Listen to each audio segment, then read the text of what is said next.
నూతన నిబంధన లేఖన భాగము మత్తయి సువార్త 21వ అధ్యాయము 23 నుంచి 32 వరకున్న లేఖన భాగాన్ని చదువుకుందాం. ఆయన దేవాలయంలోనికి వచ్చి బోధించుండగా ప్రధాన యాజకులను ప్రజల పెద్దలను ఆయన యుద్ధకు వచ్చి, ఏ అధికారం వలన నీవు ఈ కార్యమును చేయుచున్నావు?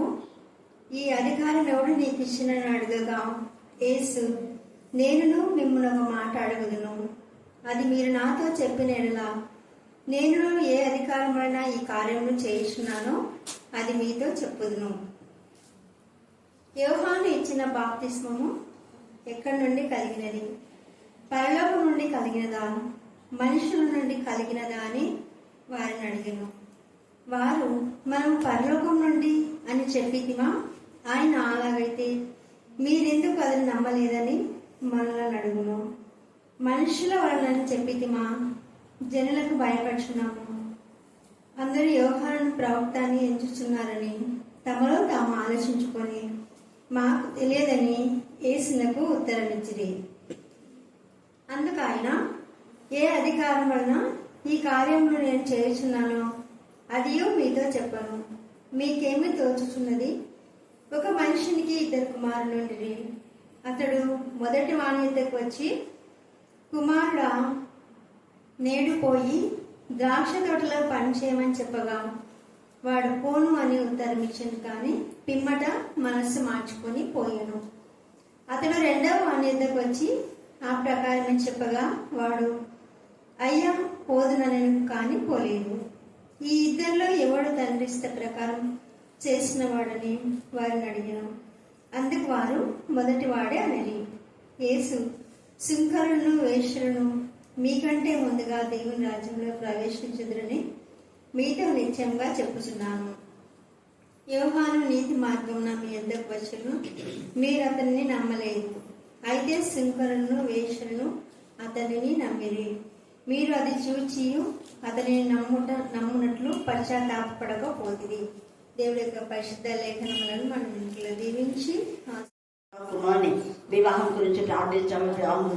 మా తండ్రి, మీకు మహిమకరమైన విధానంలో ఏప్రిల్ 23 జరుగుతుండగా ప్రతి కార్యక్రమంలో మీ సన్నిధిగా తోడుగా ఉంచి మొదటిగా కరుణాపీఠం వచ్చి ఆ బిడ్డ దేవా నా ప్రభా మీ బ్లెస్సింగ్ తీసుకుని వెళ్ళింది. అందుకు నేను స్తుతిస్తున్నాం. మీ కరుణాహస్తం, మీ దక్షిణాహస్తం, మీ భూమిహస్తం, మీ పరిశుద్ధ బాహు వారికి తోడుగా ఉంటుంది బాగా. అలాగనే ఆశ కోరిన విధానంలో దేవా మీరు ఆమెకు మా తల్లి ఏదైతే మరి బయలుపరిచారో ఆ విధానంలో అక్కడ మా తల్లి దేవా మరి పునాది రాత్రి వేయటానికి దేవా మలచని రాళ్లతో పునాది రాయలు వేయాలని చెప్పినప్పుడు ఆ బిడ్డ అలాగనే తెప్పించిన విధానం బట్టి ఆమెకి ఇచ్చిన విశ్వాసాన్ని విధేయతను బట్టి మేము స్తుతిస్తున్నాం. వారి ఆశను అనును వారి తమ్మును కూడా మీ జ్ఞానాత్మతో నింపి ఆ సంఘం పునాది మీ చేతిలో వేసి మీ చేతిలో పూర్తి చేసి మీకే మహిమ ఘనత ప్రభావం చెల్లించుకోమని ప్రార్థిస్తున్నాయి. ఆ స్తోత్రం. అలాగే నా ప్రభా చిన్న బిడ్డలు అందరి దేవా ఎంత చక్కగా దేవా వాక్యంకు సంబంధించినగా పరిస్థితులకు సంబంధించినగా దేవా యొక్క దేవాలయ ప్రవేశం నుంచి అనేక సంఘాలలో దేని గురించి ధ్యానం చేస్తున్నా వాటన్నింటినీ బిడ్డలకు మా తల్లి మీరు తెలియజేస్తున్నారు. మేము స్తుతిస్తున్నాం. మీ జ్ఞానంతో వాళ్ళు నింపుతున్నందుకు మేము స్తుతిస్తున్నాం. చేరువచ్చిన ప్రతి ఒక్కరిపైన నీ గాయపస్తాను తోడుగా ఉంచండి. రేపు అజితని మీ జ్ఞానాత్మతో నింపండి, రత్నం మీ జ్ఞానాత్మతో నింపండి, బలపరచండి, ధైర్యపరచమని ప్రార్థిస్తున్నాం. స్తోత్రం దేవ ఉన్న బలంగా వాక్యం చెప్పే శక్తిని ఈ బిడ్డలందరికీ మీరు దయచేస్తారని మేము నమ్ముతున్నాం. ఎందుకంటే తండ్రి మీకు ఇచ్చిన అధికారమే మీరు మాకు ఇచ్చారు. దేవా మీకే స్తోత్రం, మీకే స్తోత్రం, మీకే స్తోత్రం, మీకే స్తోత్రం, మీకే స్తోత్రం, మీకే స్తోత్రం. తండ్రి చిత్తాన్ని నెరవేర్చే వాటిగా మేము పొందడానికి మీ కృపాసం దయచమని ప్రార్థిస్తున్నాం. ప్రధాన యాజకులు, శాస్త్రులు, పరిచయలాగా దేవా మంచిగా జరుగుతున్నటువంటి సేవలు చెడగొట్టే దేవా దుష్ట శక్తులు గుంట నక్కల నుంచి ప్రతి సంఘంలో ప్రతి కుటుంబాన్ని ప్రతి విశ్వాసాన్ని మీరు కాపాడి దర్శించమని ప్రార్థిస్తున్నాం. ఆధ్యాత్మికంగా ఎదుగుతున్న వాళ్ళని మాత్రమే దేవ నా ప్రభావం పడదూసే వారిని మీరు గుంటలో పడదూస్తారు తండ్రి.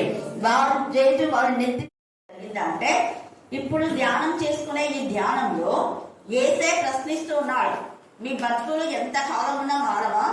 40 ఏళ్ళున్నా మారవా? 20 ఏళ్ళున్నా మారవా?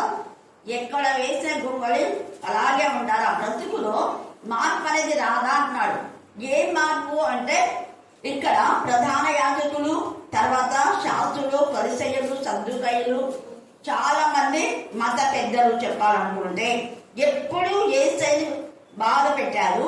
మత్తయి సువార్త 4 సువార్తలు మనం చూస్తే యేసయ్య చనిపోయిన తర్వాత సేమ్ వీళ్ళే మళ్ళీ ఈ తొట్టి గ్యాంగే ఎవరిని బాధ పెట్టినారు?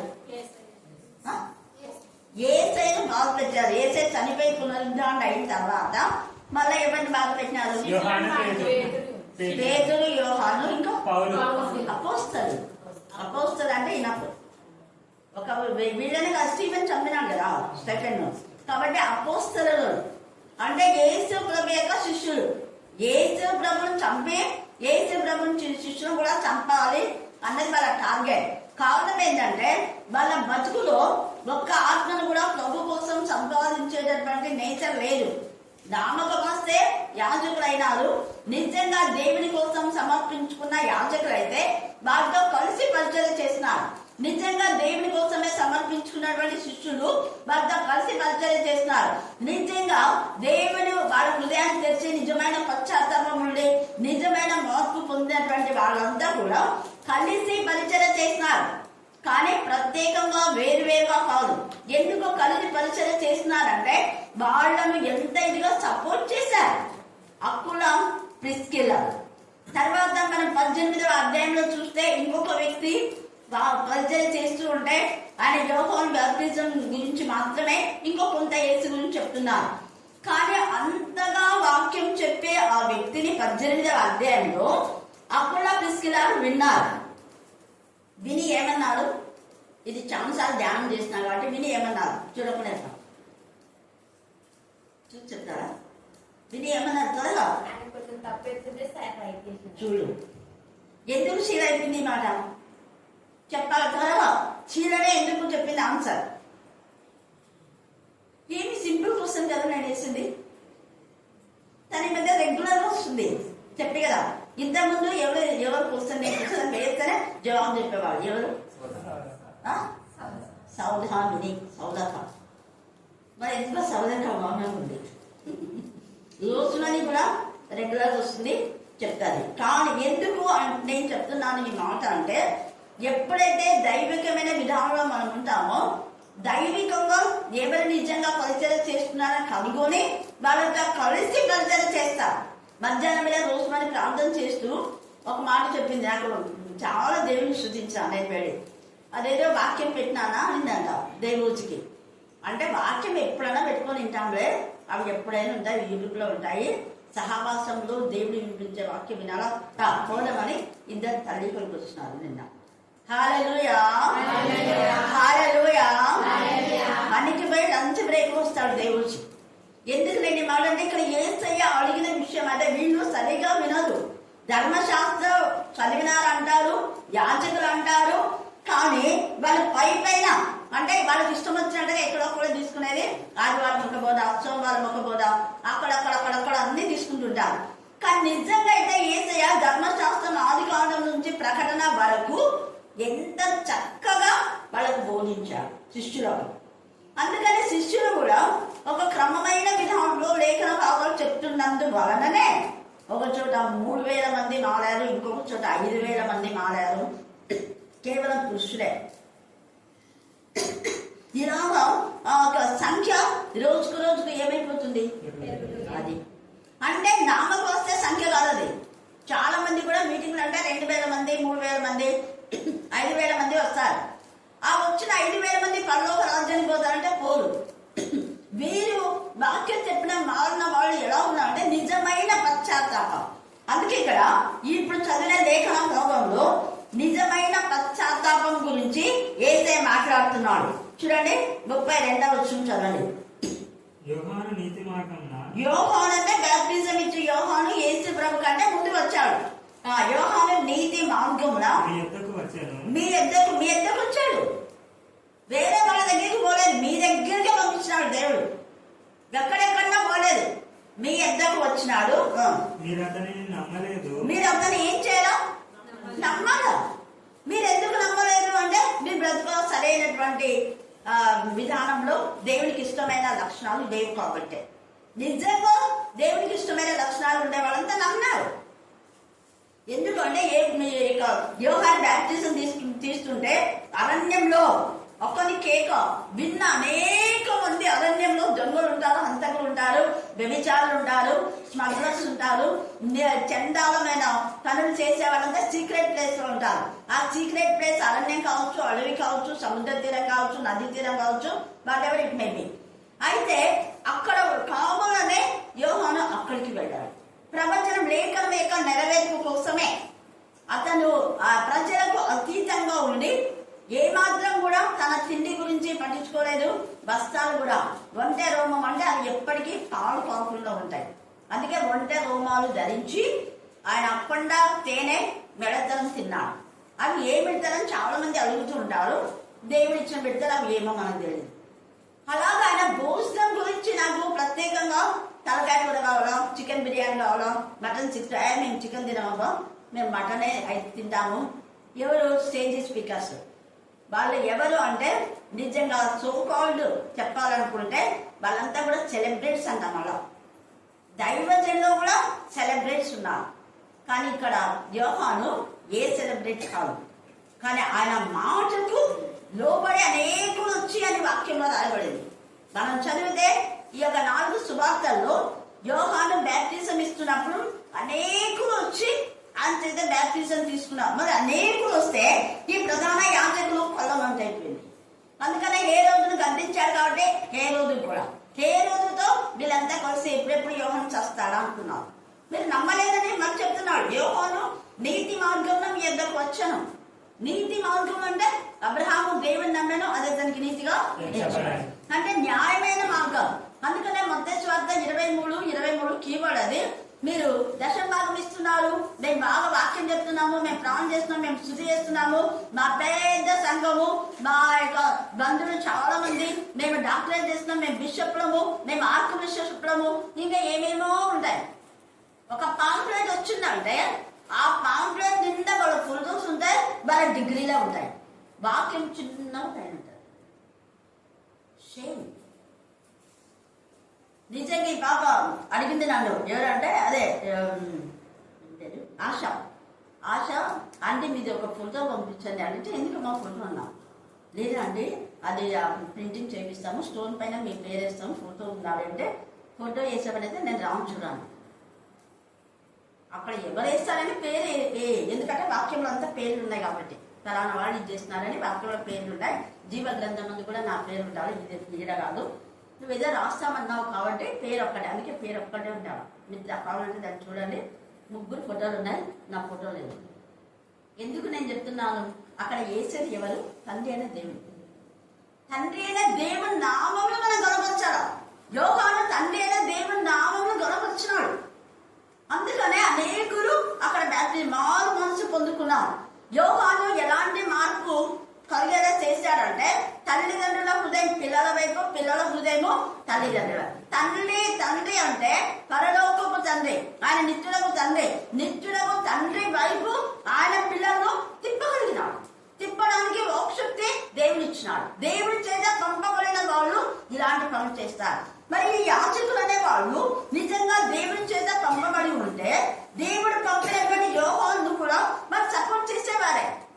సో ఇక్కడ మనకి ఏం తెలుస్తుంది? వీళ్ళు దేవుని చేత పంపబడిన వాళ్ళు కాదు. ఎవరు?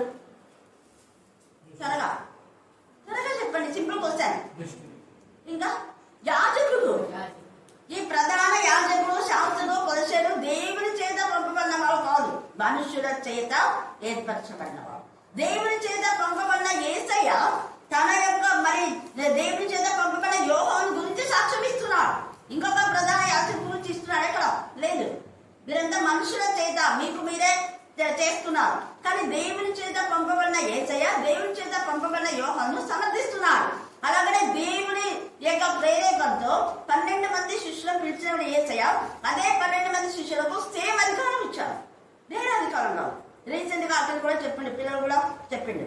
అపోస్తల కార్యం 17వ అధ్యాయంలో అక్కడ మీరు చదువుకోండి, టైం లేదు. భూమిని తలకిందులు చేసేవాళ్ళు ఇక్కడికి వచ్చారు. చూసారా? భూమిని తలకిందులు చేసేవాళ్ళు వాళ్ళు ఎవరు? యేసయ్య శిష్యులు. యేసయ్యకు దేవుడు ఏ అధికారం ఇచ్చాడో అదే అధికారమే వీళ్ళు అడుగుతున్నారు. నీకు ఎవరికి అధికారం ఇచ్చాడు? వాళ్ళకి ఎందుకు అవసరం? అవసరమా అది? చూడండి, ఈ అధికారం ఎవరు నీకు ఇచ్చానని అడుగా యేసు, నేను మిమ్మల్ని ఒక మాట అడుగుదును, అది మీరు నాతో చెప్పిన ఎడలా నేను ఏ అధికారం వలన ఈ కార్యములు చేయుచున్నానో అది మీతో చెప్పుదును. యోహాను ఇచ్చిన బాప్తిసం ఎక్కడి నుండి కలిగినది? తేలికగా చెప్పినాడు. మీరు పెద్ద బిల్డప్ ఇస్తున్నారు, యాజకులని అద్దని ఇద్దని. ధర్మశాస్త్రం తెలుసు కదా మీకు. మరి యోహాను బాప్తిసం ఎక్కడి నుంచి వచ్చింది? పరలోకం నుంచి వచ్చింది అంటే ఒకటి, ప్రజల నుంచి వచ్చిందంటే ఇంకోటి. ఇరకాటంలో కలిపినారు. యేసయ్య ప్రశ్నకు ఇరకాటంలోనే. నేను కూడా అలాగే ప్రశ్నించినప్పుడు జవాబు లేదు. వాడు మిషనరీస్ ఎక్కడి నుంచి వచ్చినారు? త్వరగా చెప్పాలి. మిషనరీస్ ఎక్కడి నుంచి వచ్చినారు? ఇక్కడ నుంచి అంటే ఏం సింపుల్ క్వశ్చన్. ఇంకా దేవుని ఆత్మ ప్రేరేపణ. వాళ్ళ ప్రాంతం ఎక్కడ, మన ప్రాంతం ఎక్కడ? పనికిరాని గూడు, కుక్కల గూడులు అంటారు. నరహంతకులు చాలా చండాలమైన విధానంలో కొన్ని ఏళ్ల క్రితం ఉన్నాం. తర్వాత మళ్ళీ మంచిగా మారిపోయింది. కారణం దేవుని పిల్లలు ఇక్కడ ప్రవేశించడం ద్వారా హంతకులు మార్చబడ్డారు. వేశ్యలు అది చానిక నాదం చేసి తిరిగే వాళ్ళంట, చిన్న చిన్న తంబురాలు పట్టుకొని. అలాంటి వాళ్ళంతా మారినారు. అందుకే ఇక్కడ అంటున్నారు, మీకంటే ముందు మీకు అస్సలు జ్ఞానం లేదు. యాజకులు అంటున్నారు కానీ మీరు బైబిల్ చదివారంటున్నారు, ధర్మశాస్త్రం తెలుసు అంటున్నారు. ఈ మాత్రం తెలీదా మీకు? లేఖనంలో లేదా యేసయ్య ఏ విధానంలో వస్తాడనే లేఖనం నెరవేర్పే కదా. నా ప్రియ కుమారుని పంపిస్తానని తండ్రి అయిన దేవుడు చెప్పాడు. మరి మీకు ధర్మశాస్త్రం వేస్తే ఆ మాత్రం తెలీదా? ఎందుకు మాట్లాడుతున్నాం? ఏడేళ్ళుగా మనకు శిశు పుట్టెను, మన కుమారుడు అనుగ్రహింపబడను, ఏషియాలో ఉంది, మీకాలో ఉంది, ఇర్మియాలో ఉంది. ఇవన్నీ ఉన్నాయి కదా ఆధారాలు. మరి అవన్నీ ఎక్కడ తుంగల దోశారా? మీరు ఏం చేస్తున్నారు? మీరు అసలు గుడ్డి చదువు తేల్చి చెప్పేసినాడు.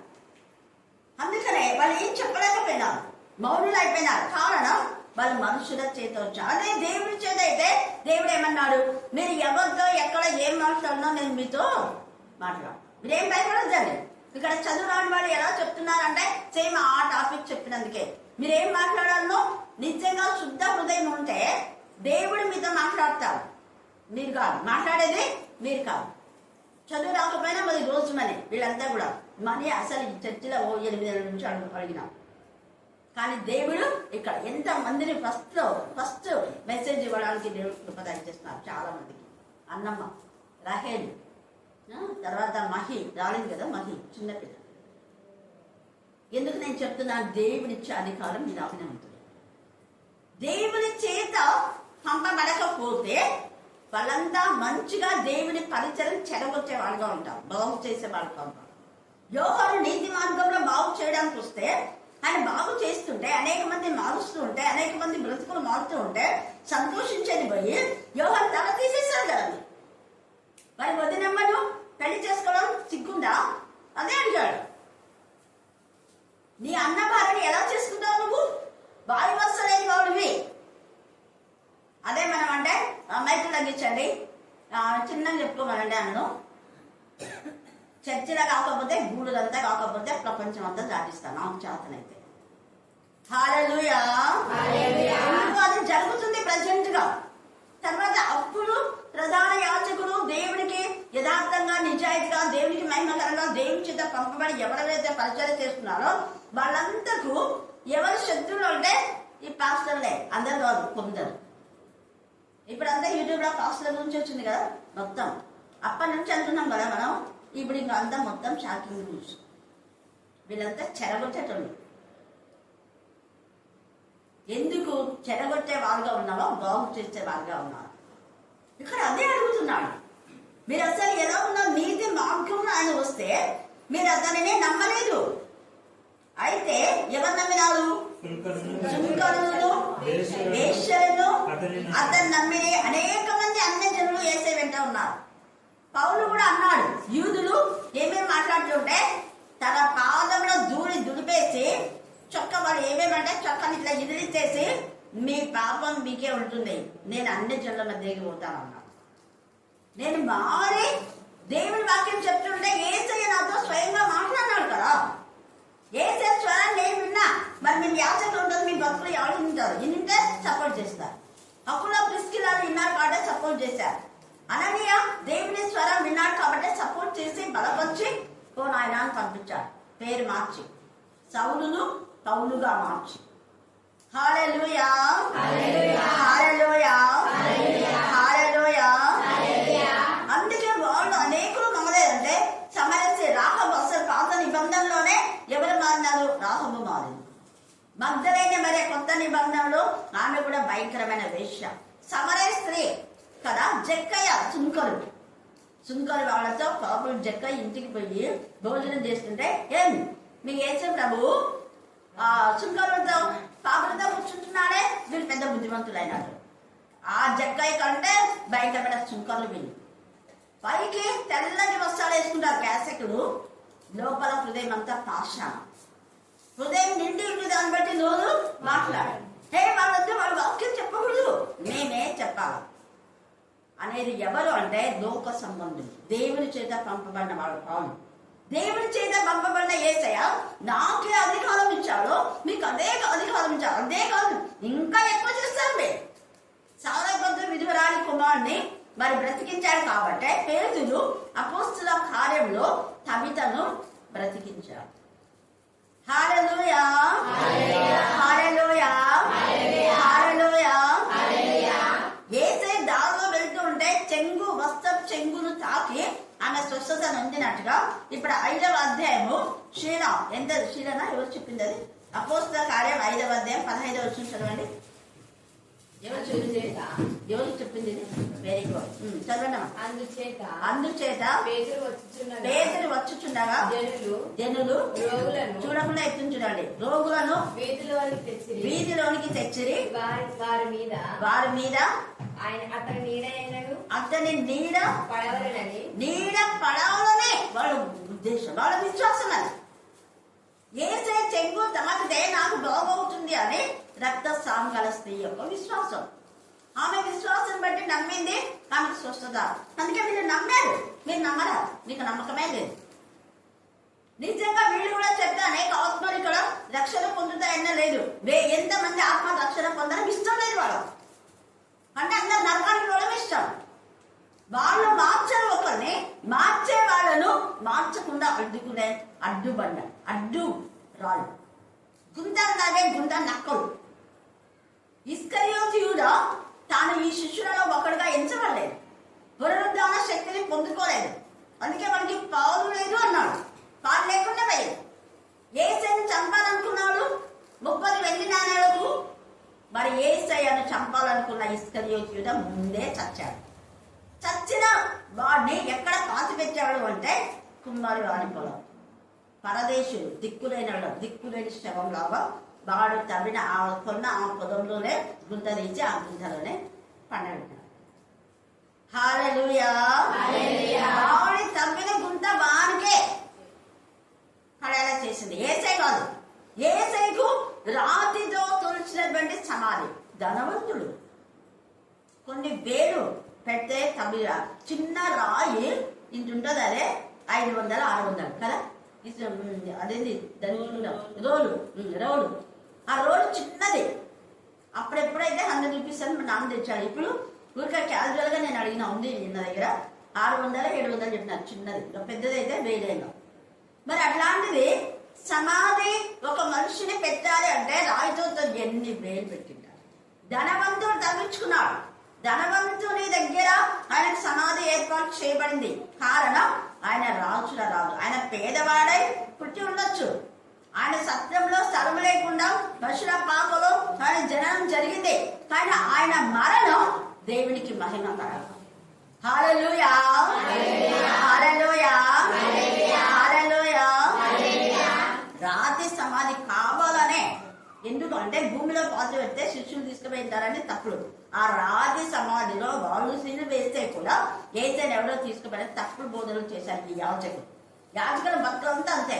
ఒక్క ఆత్మను ప్రభులోకి తీసుకురాదు, ఎవరైనా తీసుకొస్తుంటే వాళ్ళకి నచ్చదు. ఎన్ని అద్భుతాలు యేసయ్య చేశాడు, మరి వీళ్ళ బతుకులో ఎవరికి అద్భుతం చేసినట్లేదు. ఎంతమంది మారాలంటే నిల్. అందుకని యేసయ్య ఏ అధికారము నేను చెప్పను, మీకు చెప్పవలసిన అవసరం నాకు లేదు. నాకు దేవుడు ఇచ్చిన అధికారమే శిష్యులకు కూడా ఇస్తున్నాను వాళ్ళతో చెప్పాడు. నాకు అధికారం, నేను కుమారుని కాబట్టి నేను కొంచెం ఎక్కువ పెట్టుకొని నీకు కొంచెం తక్కువ ఇస్తా అలా. ఏది ఇచ్చినాడో అదే కాదు, ఇంకా ఎక్కువ చేస్తారు మీరు. ఎంత ప్రేమ! అది ఒక కాపరి యొక్క లక్షణం. తన దగ్గర ఉన్న సంఘం ఎక్కువ వాడబడాలని, తనకంటే ఎక్కువగా తన దగ్గర ఉన్న వాళ్ళు వాక్యం చెప్పాలి అని. చెప్పలేని వాళ్ళను బలపరిచే వారే కాపరి, బలహీనలను బలపరిచే వారే కాపరి, బలహీనమైన గొర్రెలను బలపరిచే కాపరి నిజమైన కాపరి, దేవుడి చేత ఏర్పాటు చేయబడిన కాపరి. ఈ యాజకులు దొంగ కాపరు. అందుకనే తేల్చి చెప్పాను. మీతో మాట్లాడేది నాకు. మీరు యాజకులైతే నాకేంటి, ప్రధానమంత్రులైతే నాకేంటి, నేను ఎవరికి జవాబు చెప్పాలో వాళ్ళని చెప్తాను. ఎందుకంటే నేను వేసిన ప్రశ్నకు మీకు జవాబు చెప్పలేదు, సిగ్గుపోయింది. తండ్రి చిత్తం నెరవేర్చా అంటే వీళ్ళు తండ్రి చిత్తం నెరవేర్చేవాళ్ళు కాదు. ఒకటి చేస్తానన్నాడు, చెయ్యాలి. ఆ కోపు చెందినాడే వీళ్ళు. అన్ని అభ్యాసం వీళ్ళు చేసేవాళ్ళు కానీ ఏం లేవు. సంఘాన్ని పాడు చేయడమే తప్ప ఇంకేం లేదు. సంఘంలో ఉన్న ఖజానాన్ని దోచుకోవడం తప్ప ఇంకేం లేదు. అందుకనే ఇక్కడ తేటగా మాట్లాడుతున్నాడు. ఇంకొకడైతే నేను చెయ్యనన్నాడు, కానీ వాడు మనసు మార్చుకొని ఏం చేసినాడు, చేసినాడు. అన్యులు చాలా మంది భయపడి మనసు మార్చుకొని వాళ్ళు ప్రభు సేవ చేస్తున్నారు. మరి ఎంతమంది అన్యులను మార్చారని దేవుడు అడుగుతాడు. నిజంగా మార్చుకోవాల్సింది అన్యులు, లేదా పడిపోయిన వాళ్ళు, రక్షణ లేని దొంగలు, హంతకులు, వ్యభిచారులు ఎంతమంది ఉన్నారు. ఎంతమంది వ్యభిచారం మార్చినారని దేవుడు అడుగుతాడు. ఎంతమంది దొంగలను అడిగినారని దేవుడు అడుగుతాడు. తాగుబోతులు ఎంతమంది వాడినారమ్మా అడుగుతారు. అప్పుడు జవాబు ఏముంటుంది, ఇక్కడ ఏసై అడిగినట్టే అడుగుతాడు దేవుడు. అందుకనే ఈ యొక్క సమయంలో దేవుడు నీకు నాకు అధికారం ఇచ్చాడు. ఇచ్చిన అధికారాన్ని మిస్యూజ్ చేయొద్దండి. అధికారం ఎలా వచ్చింది? ఏసై సిలువ విలువ ద్వారా. ప్రకటన 12వ అధ్యాయం 10వ వచనం. ప్రకటన 12:10. మరియు ఒక గొప్ప స్వరం పరలోకమందు ఇలా చెప్పుట వింటిని, రాత్రింబగళ్ళు మన పరలోకం నుంచి వస్తుంది ఇది. రాత్రింబగళ్ళు మన దేవుని ఎదుట మన సహోదరుల మీద. ఇక్కడ సహోదరులు అంటున్నారు, సహోదరులు అన్నారు. బిషప్లు, రెవరెండ్లు వీళ్ళంతా కలిసి సహోదరుల మీద నేరం మోపుతున్నారు. నేరం మోప అపవాది ఎవరిలో ఉంటుందో వాళ్ళే నేరాలు మోపేది. వాడు పడద్రోయబడి ఉన్నాడు. వాడి కాలం కొంతకాలమే, 10 దినములు మాత్రమే శ్రమ కాదు. మరొకటికు నమ్మకంగా ఉండు. వాడికి ఇచ్చే పర్మిషన్ 2 ఏళ్ళు 3 ఏళ్ళే. ఆ తర్వాత 3 రోజులే ఏసైని వాడు బాధ పెట్టాడు. 3వ రోజు వాడిని తల చిరగొట్టాడు. ఎవరెవరైతే ఏసైను చంపాలని ప్రయత్నించిన వాళ్ళందరూ మూర్ఛపై పడిపోయినారు. దూరాన ఏసై లేస్తేనే. మాకేం తెలీదు, అది రాయి వచ్చింది, ఒక పెద్ద వెలుగు వచ్చింది, మేము పోయి ఈడ్చుకొని పోయి పడినాం, సిగ్గు లేకుండా చెప్తాను. అప్పుడన్నా మాకు రావు కదా, వాళ్ళకు మారు మనసు లేదు, కఠిన హృదయాలు. ఇంత ఏసై లేచినాడని ప్రత్యక్ష సాక్షులు ఉంటే మళ్ళీ డబ్బులు ఇచ్చి ఏసై లేచిన అంటే మనకు సిగ్గు అవుతుంది. శిష్యులు ఎత్తుకపోయినారు, ఎక్కడి నుంచినారో తెలియదని పోయి చెప్పండి, ఇదే చాటండి మీరు అని. మళ్ళా సాక్షులు, అబద్ధ సాక్షులు. సువార్త చదివితే మీకు తేటగా ఉంది, ఇప్పుడు టైం లేదు కాబట్టి. ఎక్కడ చూడ అబద్ధ సాక్షులే. దేవాలయంలో 3 రోజులు పడగొట్టి మళ్ళా కడతానని ఆయన శరీరం గురించి ఆయన చెప్తే దేవాలయంలో పడగొడతా అన్నాడు. మోసే ధర్మశాస్త్రం వేరే చెప్తున్నాడు, చెప్పకుండా కూడా అన్ని తప్పులు. అపోస్తలులకు కూడా సేమ్ అదే చెప్పాడు. పౌలు గురించి కూడా మోసేను వ్యతిరేకిస్తున్నాడు. పౌలు బోధ వేరే ఉంది. పౌలు అంటాడు నేను ఎప్పుడు వ్యతిరేకించాను, పేతురు అంటాడు నేను ఎప్పుడు వ్యతిరేకించాను. మరి మోసే ఏం చెప్పినాడు? మోసే చెప్పినాడు మీరు చేస్తున్నారా? మోసే మీద బిల్డప్ ఇస్తున్నారు మీరు. వాళ్ళ ముఖాన్ని సిగ్గు తీసినాడు. రాత్రి వేళకి ఏం చేయలేక, అయ్యో ఇంతమంది ప్రజలంతా వీళ్ళు వింటున్నారు, ఇంకా మనం ఏం చేయలేము, మనం ఏం పాటలు సాగు, పాట వీళ్ళకి కొట్టేద్దాం, కొడితే బాగా భోజనప్పులు అనిపోయి పడుకుంటారు అనుకున్నారు. కొట్టినారు, కొట్టే ఇంట్లో పడుకున్నారు. వాళ్ళు ఏం చేస్తున్నారు? మరుసటి రోజే కరుణాపీఠంలో మంగళవారం సైతాను చాలా ఇది చేసింది. మళ్ళా బుధవారమే ఇక్కడ బైబిల్ స్టడీ స్టార్ట్. హల్లెలూయా, హల్లెలూయా, హల్లెలూయా. వాడి తోక ఆడించేది కొంతకాలమే. వాడి యొక్క తల ఆల్రెడీ దేవుడు చిన్నప్పటి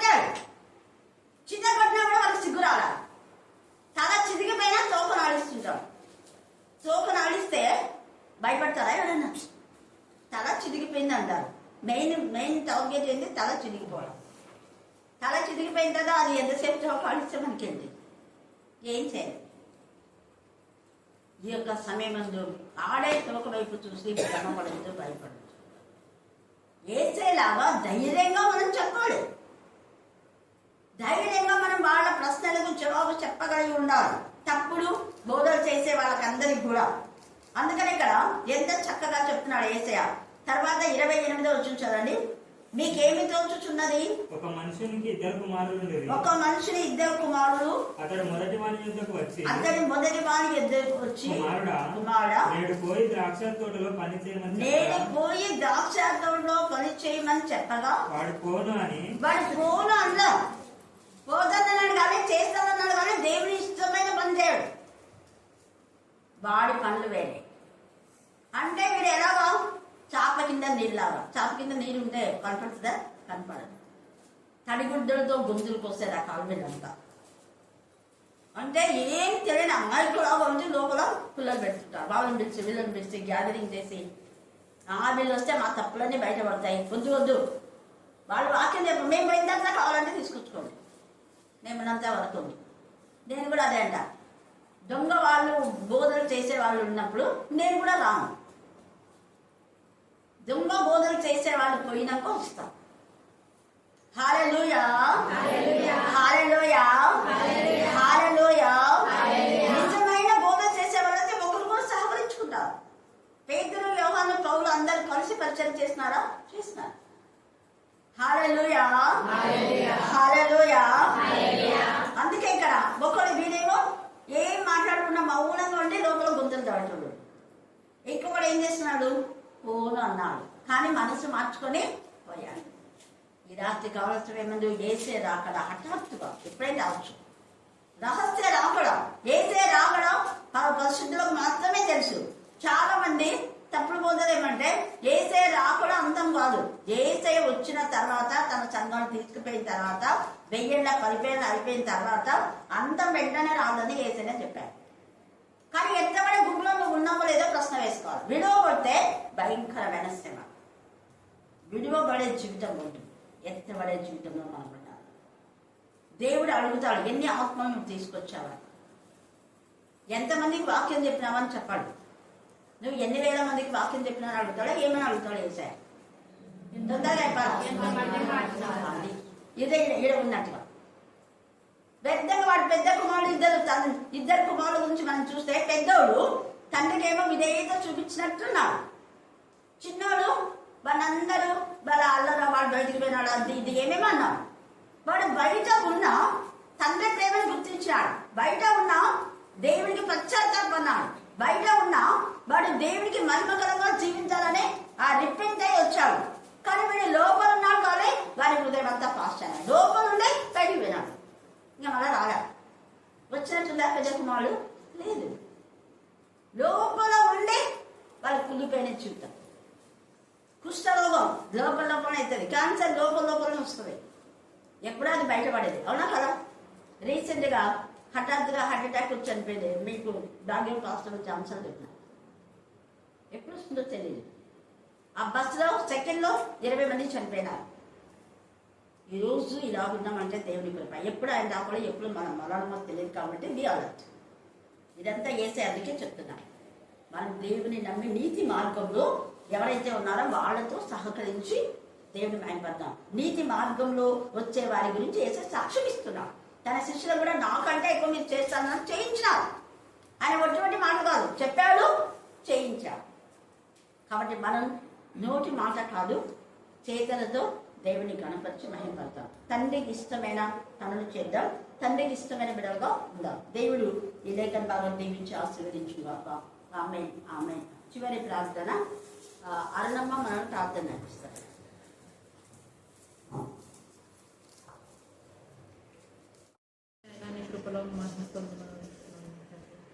నీ పాదములకు వందనాలు, స్తుతులు, స్తోత్రములు చెల్లించుకుంటున్నామయ్యా. అక్క చెప్పిన ప్రతి ఒక్క మాటలోనైనా నేను నెరవేర్పును దయచేయండి, సహాయం చేయండి. ఈ రాత్రికాల సమయంలోనైనా నీ వస్త్రపు చెంగు ముట్టుకునే ప్రతి బిడ్డకునైనా నీ జ్ఞానము దయచేయండి, సహాయం చేయండి. దేవా మేమే పాపములు ఏ దోషములు ఏ అపరాధాలలో ఉన్నాము నాయన. ప్రతి బిడ్డతో మీరే మాట్లాడండి, సహాయం చేయండి అయ్యా. మా కోసరమునైనా సొగసు లేక స్వరూపము లేకనైనా నా ప్రభా 2 శిలువల మధ్య 3 మేఘల మధ్య వేలాడుతున్న దేవా తండ్రి, వీరేమి చేస్తున్నారో వీరు ఎరుగరు, వీరిని క్షమించని సెలవిస్తున్నారు దేవా. నీ రాజ్యంలో ప్రతి బిడ్డను జ్ఞాపకం చేసుకున్నామని అడుగుతున్నాను. అప్పుల పిసికిళ్ళ ద్వారానైనా జ్ఞానం కలిగి జీవించే జ్ఞానాన్ని తెచ్చమని అడుగుతున్నామయ్యా. నైనా అననీయ సభ్యుల ద్వారా మాట్లాడిన గొప్ప దేవా, ప్రతి బిడ్డతో మీరే మాట్లాడండి, సహాయం చేయండి అయ్యా. ఈ రాత్రికాల సమయంలోనైనా ఇంకా అక్కకు నీ బలమును శక్తిని నీ జ్ఞానమును దయచేసిన దేవా, ఇంకా నైనా ఉద్యమం వచ్చినప్పటికీ నైనా నీ ఆత్మతో నింపిన గొప్ప దేవా, నైనా ఒంటరి వాడే 1000 మందిని సెలవిస్తున్నా దేవా. ప్రతి మాటలో నీ మాటలు నింపుతున్న దేవా, నీ పాదములకు వందనాలు, స్తుతులు, స్తోత్రములు స్తోత్రములు స్తోత్రములు చెల్లిస్తున్నామయ్యా. ఈ రాత్రికాల సమయంలోనైనా వచ్చిన ప్రతి బిడ్డనైనా ప్రతి ఒక్కరినినైనా పేరు పేరు వరుసన దీవించండి, ఆశీర్వదించండి అయ్యా. నీ పాదములను పట్టుకొని అడుగుతున్నామయ్యా. నీ శిలువ ధ్యాన కూడికలు ముగింపులో ఉంటున్నానైనా ప్రతి బిడ్డలో మీరే ఉండి పొందండి, సహాయం చేయండి అయ్యా. అయ్యా నా ప్రభా, నిన్ను శిలువకు వేస్తున్నాను నా ప్రభా. ప్రతి ఒక్కరికి నీ మారు మనసునైనా ఈ 2026 సంవత్సరంలో అయినా నిన్ను ఆరాధించి నిన్ను గణపరిచి నిన్ను మహిమపరిచే కృపను దయచేయండి. ప్రతి యవనస్తురాళ్ళని నీ కృపలో నింపుమని, వృద్ధాపంలో ఉన్న ప్రతి ఒక్క బిడ్డని ఆత్మతో నింపి మహిమపొందమని, మీరు ఇచ్చిన గృహాలకు మేము తిరిగి వెళ్ళినైనా మీరే మాతో మాట్లాడి మహిమపొందమని, ఇక్కడ వచ్చిన ప్రతి బిడ్డను పేరు పేరు వరుసన దీవించి ఆశ్రయించమని నైనా యేసు పరిశుద్ధ నామమున ప్రార్థించి స్తుతించి వెళ్తున్న పరమ తండ్రి, ఆమేన్.